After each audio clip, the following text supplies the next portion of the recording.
Shalom, Israel, Most High in Christ bless. This is Captain Lemuel and my reader. Officer Yakub.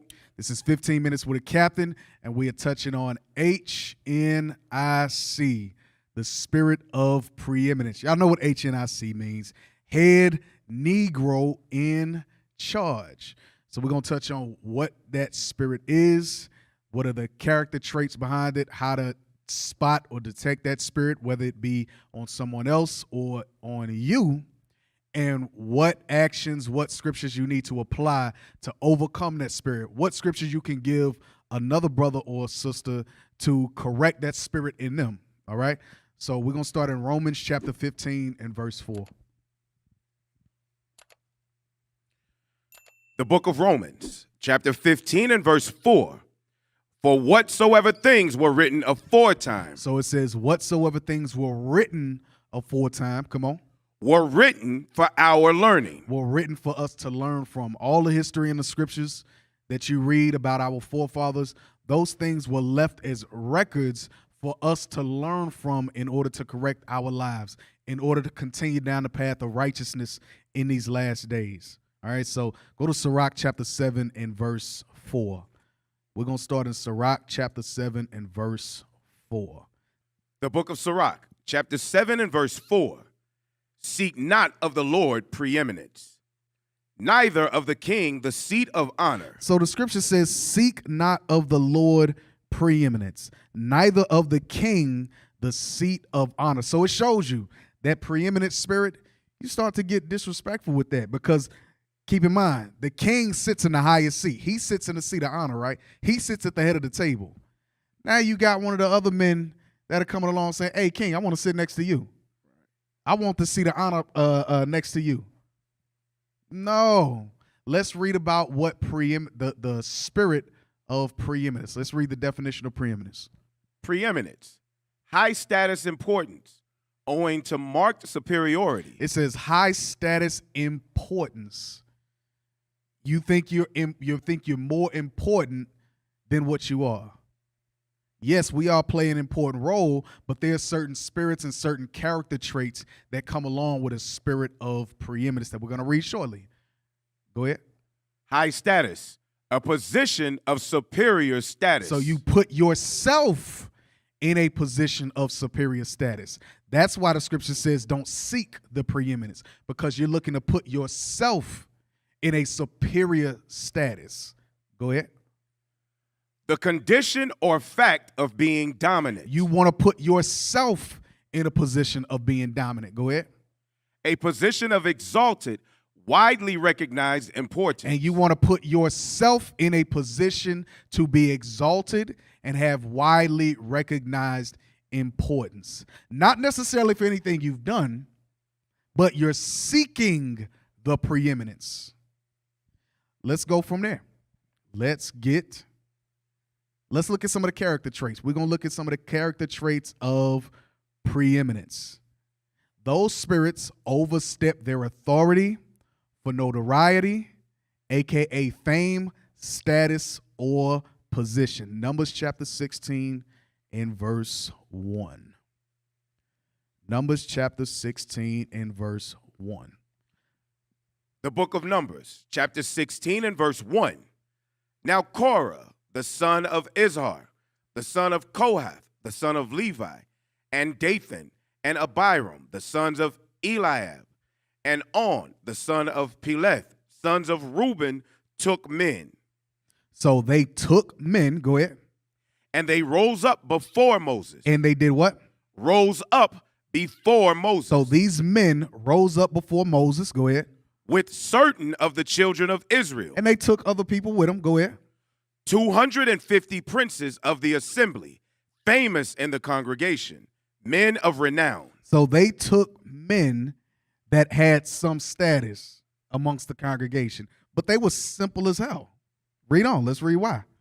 And they gathered themselves together against Moses and against Aaron, and said unto them, Ye take too much upon you, seeing all the congregation are holy, every one of them, and the Lord is among them. Wherefore then lift ye up yourselves above the congregation of the Lord. So what were they doing? They told Moses, yo, Moses, you taking too much on yourself. Yo, we going to take the spot. We got you. We got it. Trying to exalt themselves and put themselves in a dominant or superior position above Moses. The Lord set Moses up as a leader over Israel at that time. So who were they to come behind the Lord and say, yo, we're going to take the preeminence. We're going to set ourselves up as in a certain rank, in a certain position, in a certain status. Now, that second spirit. So they were looking for fame, status, position. That second spirit, that spirit of emulation, accompanies preeminence. The book of 1 Maccabees, chapter 5 and verse 55. Now what time as Judas and Jonathan were in the land of Gilead, and Simon his brother in Galilee before Ptolemais, Joseph the son of Zacharias, and Azarias, captains of the garrisons, heard of the valiant acts and warlike deeds which they had done. So they heard of the warlike acts. It says that Judas and Jonathan had done. Go ahead. Wherefore they said, let us also get us a name and go fight against the heathen that are round about us. So what were they looking to do?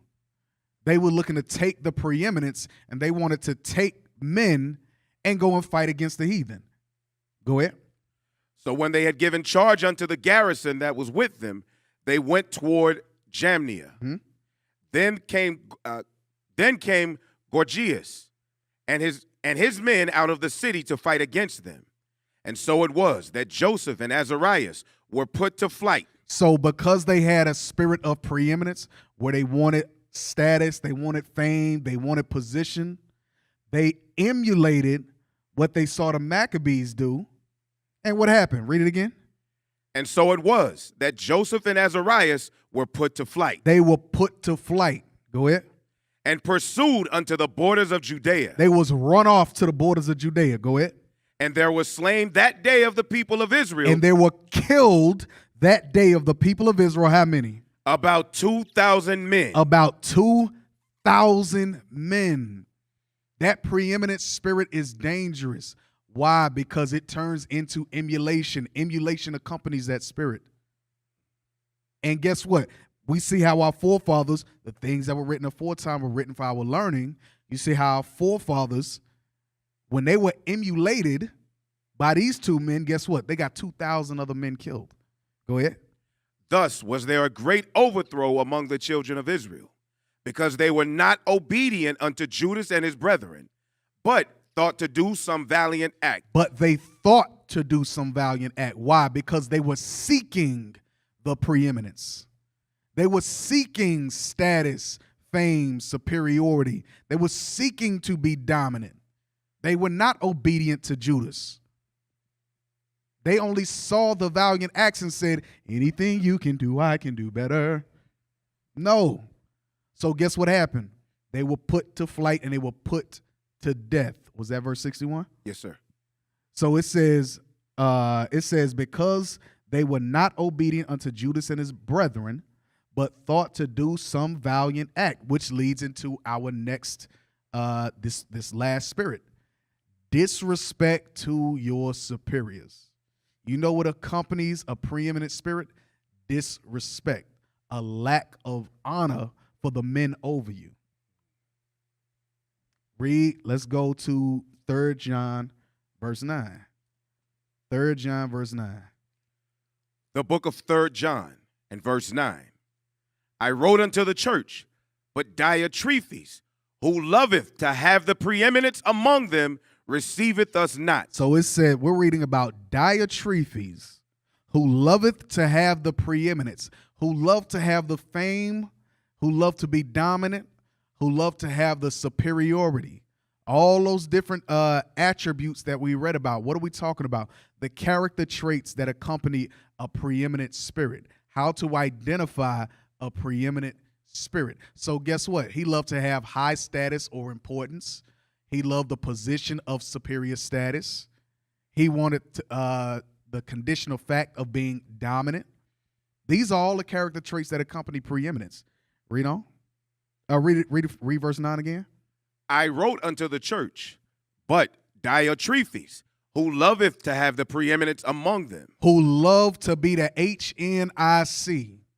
who love to be the H.N.I.C. Go ahead.